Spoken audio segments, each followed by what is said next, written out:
शिमग्याचं आईलय रे आमचे गावान गावान गावात.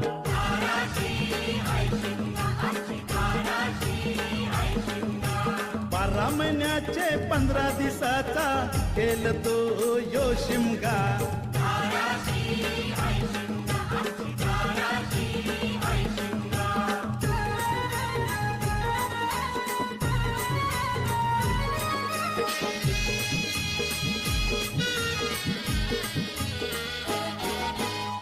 म्हणजे हौलूच पाटला बसलस तवर बाजूला. म्हणजे हौलूच